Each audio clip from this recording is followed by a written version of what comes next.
Hello and welcome to Dance Teachers Academy. I am your host, Jose on the mic, and with me is the fabulous, amazing dancer, May. How are you doing? I am wonderful this morning. How are you? I'm doing great. You're looking fabulous. With us so today, much. we have someone who needs no introduction, but we have to say his name anyway.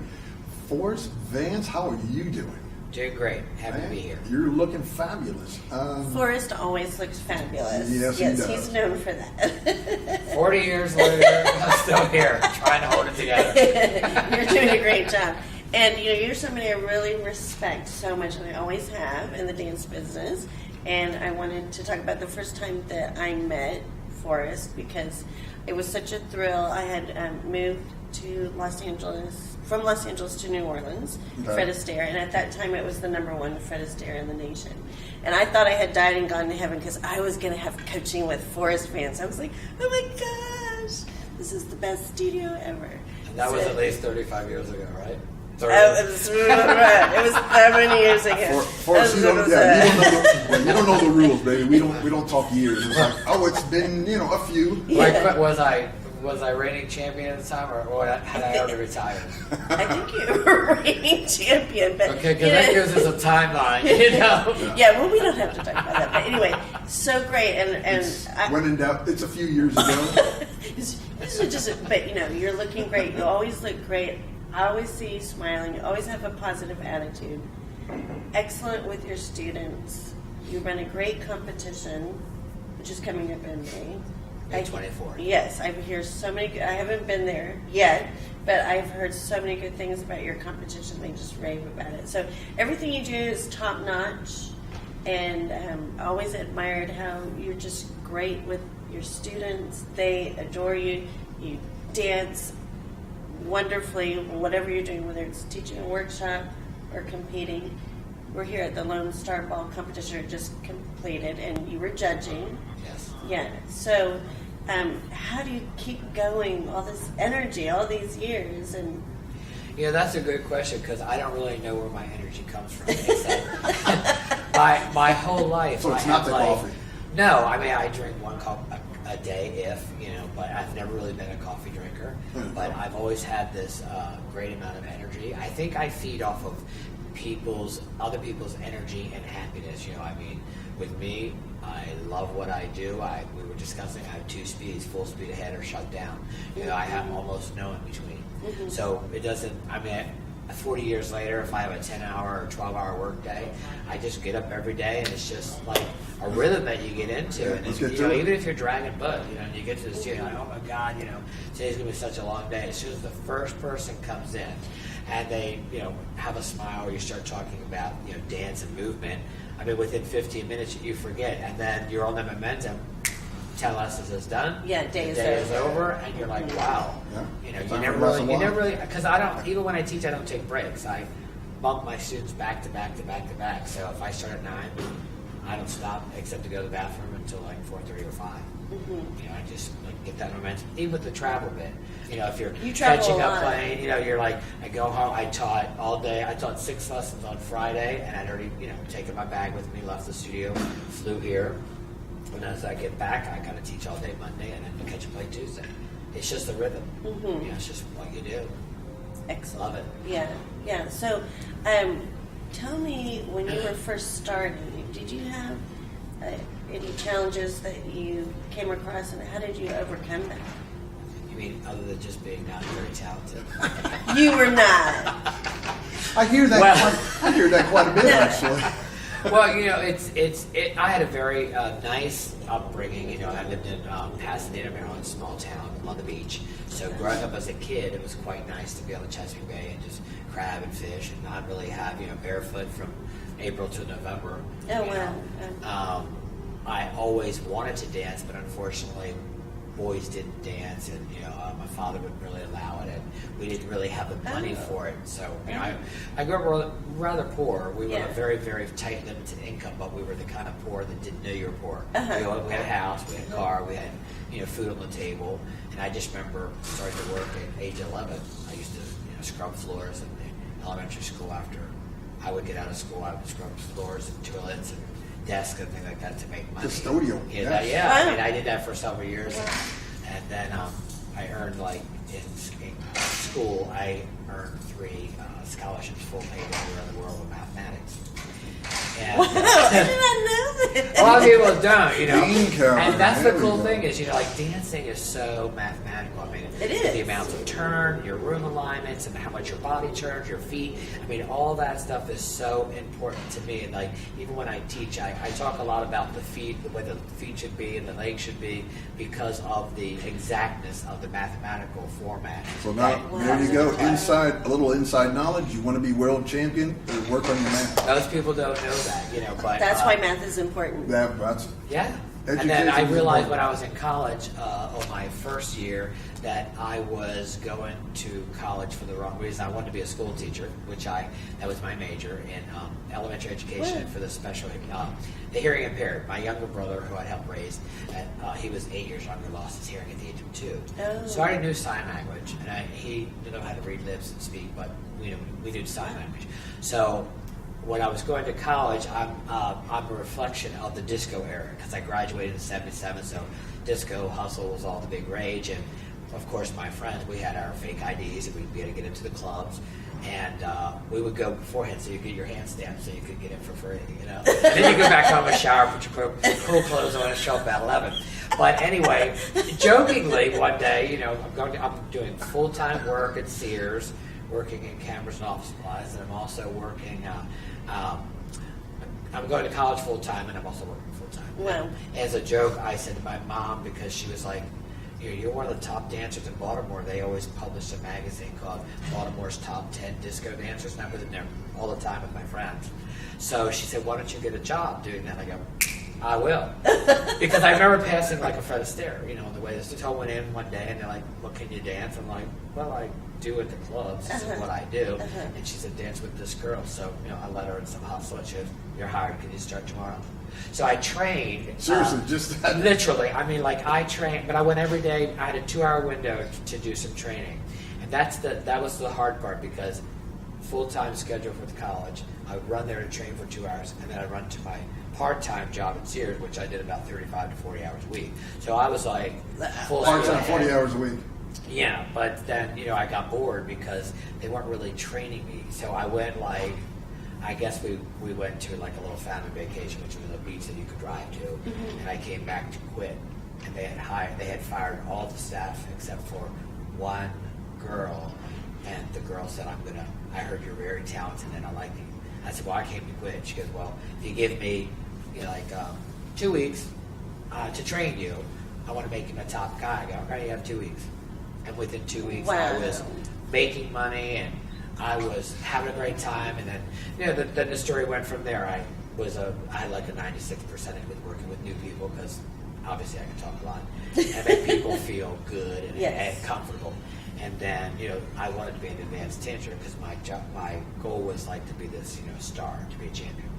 And they wouldn't let me. And they're like, no, your percentages with the new people are really good, so that's where you fit in our studio. And I'm like, but I really want to dance. I just don't want to do beginners all the time. And so then 6 months later, I met somebody and I left the studio, moved clear to Oklahoma. I just turned 18 years old. Wow. And within 5 years later, from knowing nothing, I won the United States Rising Star in International Latin. And the next year, I changed partners and won the International Rising Star Latin again with a different girl, and won the United States American style. So I was like the first person to win 2 Different titles in 2 different styles at the same time. How old were you then? Young, right? I was probably the youngest champion. I think I was 25 years old. I won in 1985 my first title. I retired in 92. Wow. So I had 7 years of a really good run. I would have stayed longer. I lost a little bit of the luster with my partner. So I wasn't really having a great time. And for me, it's all about I want to have a good time. I want to enjoy what I do, or I don't want to do it. Even with clients, you know, it's like if you can't behave, you're not a nice person. You got to go away. I can't have that kind of negativity near me because I'm like Mr. Positive. I mean, nothing really gets me down. Not really. But we all have our personal woes. Yeah, sure. And things we have to overcome. But I don't harp on that, and I definitely most of the time don't share that. It's all Why carry the box of I'll rocks explode around, one is day. what I say. I'm gonna roll this inside. I'll just go boom. You know, the one up in Forrest was part of them over there and over there. You know. Some on the roof. Anyway. But I think that's what keeps you positive is you keep it fun, and I think that's what people lose sometimes, whether they're teaching or in a professional partnership, right? Because they start dancing because it's fun and they love it, and then somewhere along the way they lose that. So that negativity is just not good, you know. So even when sometimes there's a difficulty with your partner I never had any difficulty. Let's put it that way. I mean, people choose, like, one girl got married, one girl got pregnant, one girl, that life changes, for people, sure. and you have to go with that. But the rehearsal for me was like, I need 2 to 3 hours rehearsal every day, 7 days a week, and then teach the day. Otherwise I couldn't really achieve my goals. But there's no reason for me to pick on you or you to pick on me. That's why we have coaches. So when my partners would pick on me, I have my opinion, you have your opinion. So I just say, well, you know what? We have a lesson with so-and-so this week. Mm-hmm. Let's let them see and figure it out. Don't point the finger at me and say, I'm Sure. the reason, or I won't point at you and say, you're the reason. Mm-hmm. We'll do what we do. If they're good, they'll see what the problem is, and they'll fix it. There's no reason to say, you're bad or I'm bad. There's no reason for that. You So gotta I slap never, your left I never foot liked down, that right? with anybody, not even with the Pro-Am. When I've done Pro-Am for 40 years, like I said, I bought a Ferrari with my top teacher money from 7 years. That was my prize for me from working so hard. I didn't even use my income to buy it. So to win that, kind of like winning that car, was like a major feat. Mm-hmm. But it took like a lot of work, and then the students I've had throughout so many years, I'm still friends with so many that I taught 35 years ago. Mm-hmm. I mean, if I moved, we didn't end our friendship. Because my philosophy is like, I'll do whatever I can to help you reach your goal. And I think as a teacher, it's very important to listen to people. Yes. Like when they come in, they only want to learn rumba. You only teach rumba. It's not until they ask you, look, what is that? I like that. That's when you might do something else. But most people don't stay because you don't listen to the people that don't stay, you don't listen to what they say. But they have to learn to laugh through making mistakes. I mean, it's a lot to learn about your body and your feet and your legs, and still have a good time. But that's the hard job of a teacher, is to make it extremely educational, but at the same time, and like a good workout, and at the same time make it fun. And you have to know when to back off and Throttle throw back in a a bit, joke, sure. or Yeah. make something fun. Joke about something so that the pressure. Sometimes everybody go to wants lunch. be good. Yeah, it's like, this is Let's just go to lunch.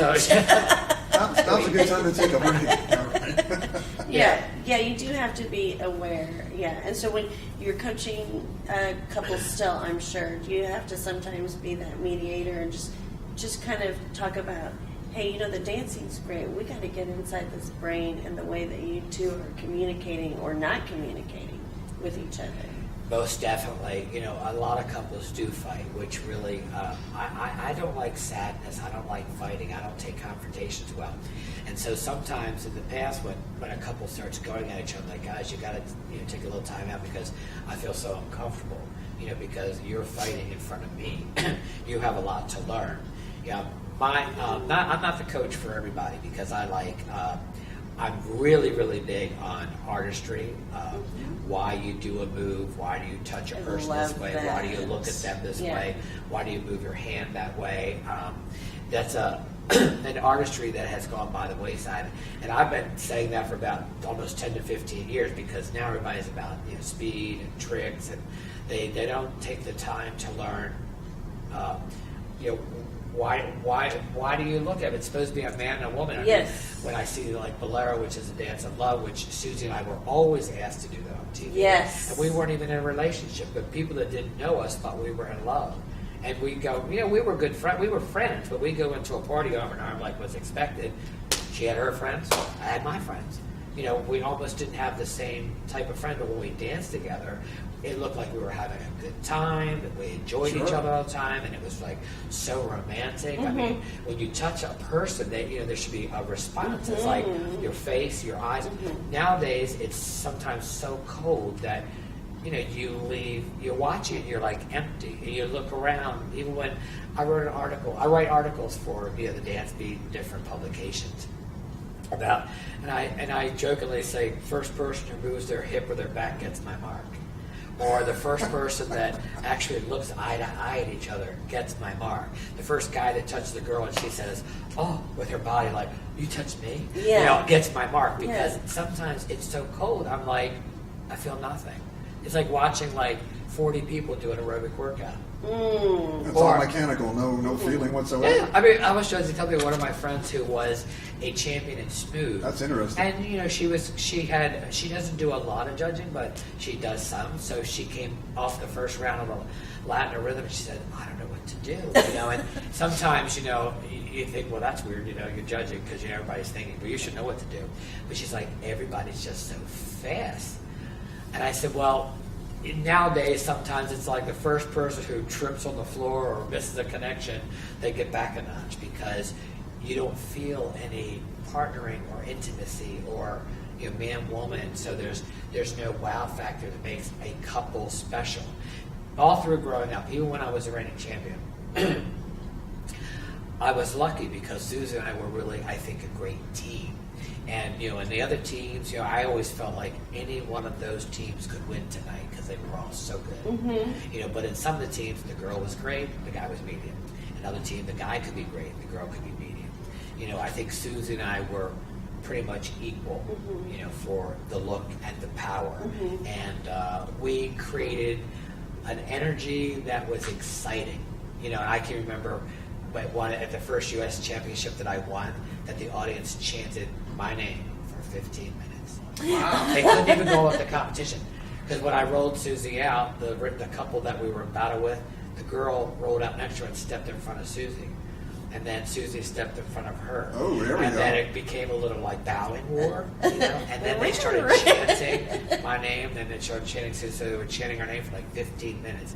It was like, I've never seen it before or after since then. Wow. I mean, people who have been around long enough will tell you that happened to Sheraton Bell Harbor. It was just like it was yesterday in Miami Beach. Yes. Wow, nice.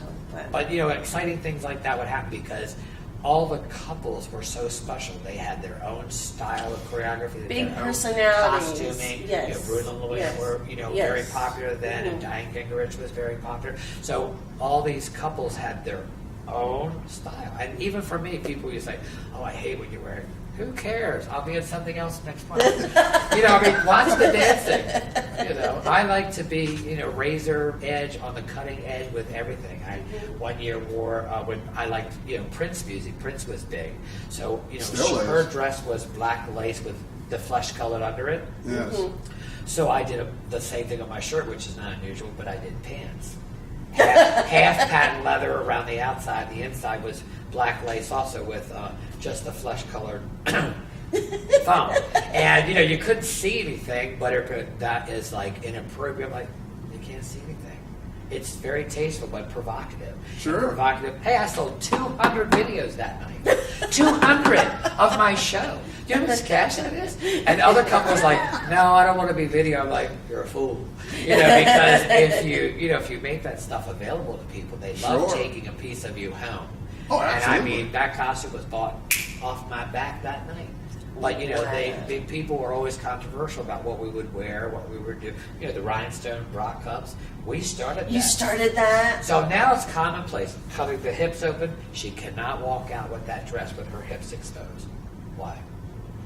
You cannot wear your hair down. Susie wore her hair down for them. She was the first one that wore her hair down. You can't do that. Trailblazer. I mean, where is it written? Even judging, when I started my event, my judges said to stand for 2 hours idle like this is hard on your legs and your back. And back. My judges sit at my event.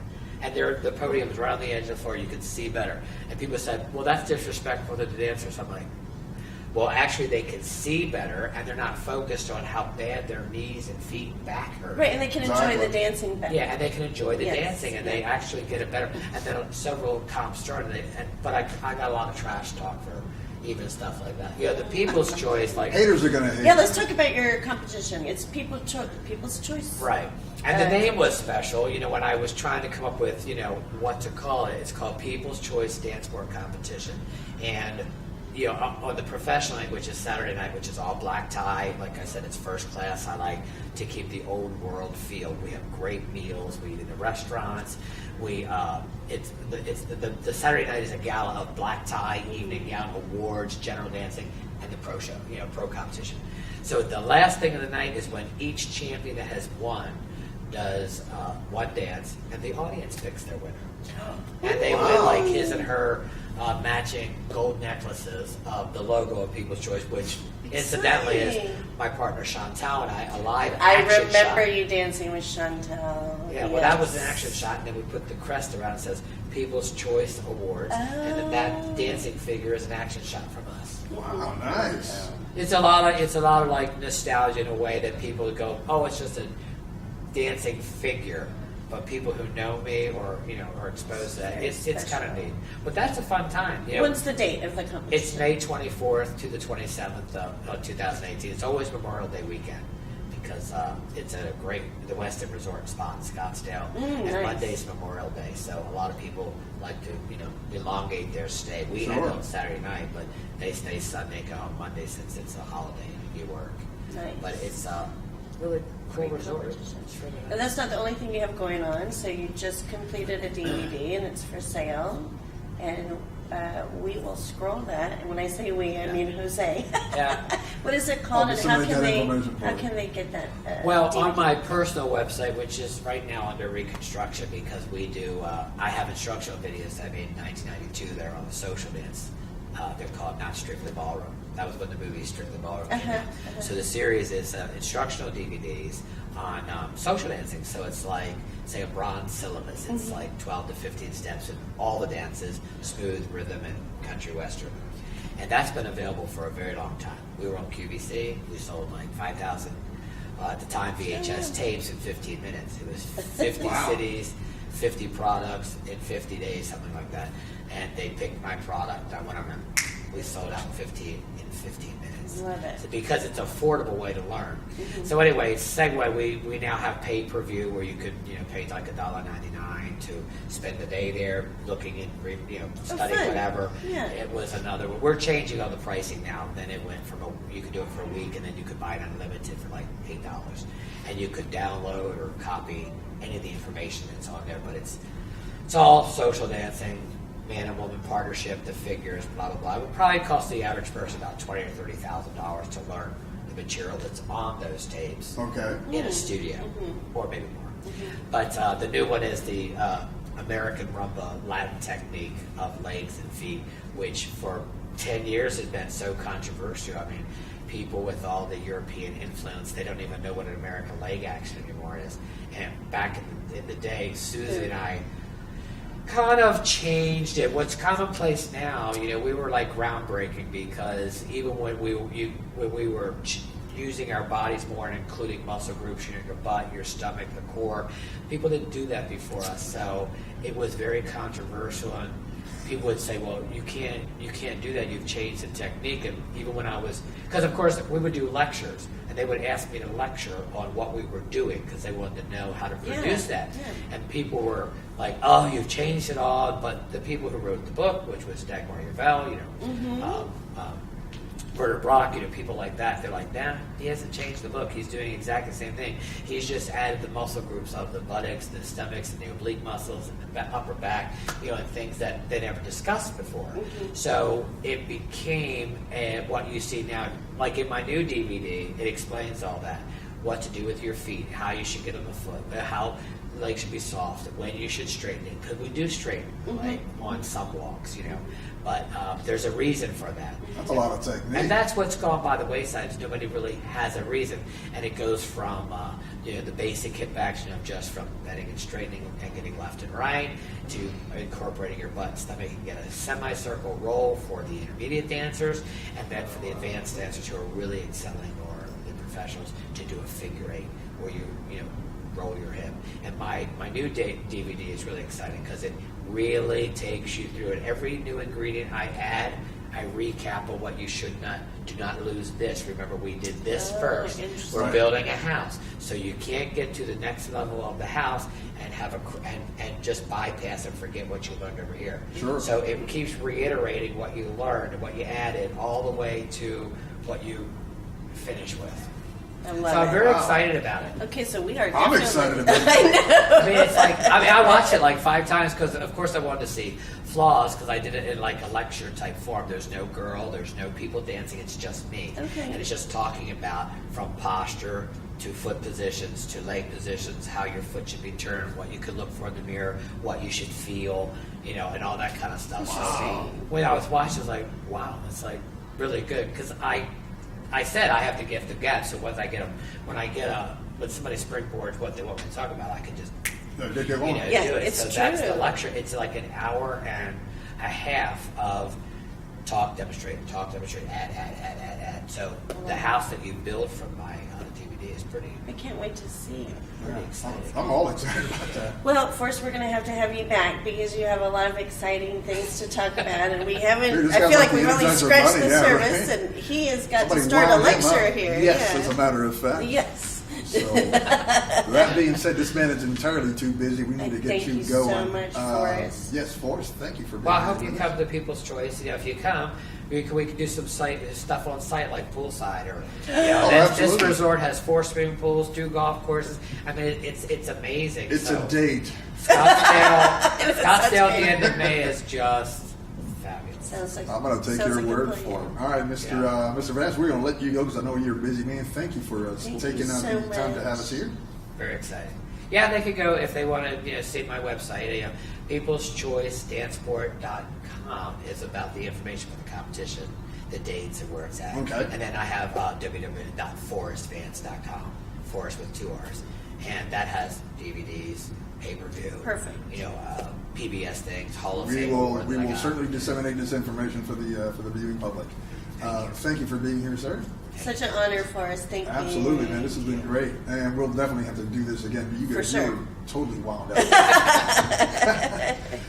The lovely May, thank you. Thank you, Jose. This has been a great interview, folks. This is another episode of Dance Teachers Academy. Thank you for watching.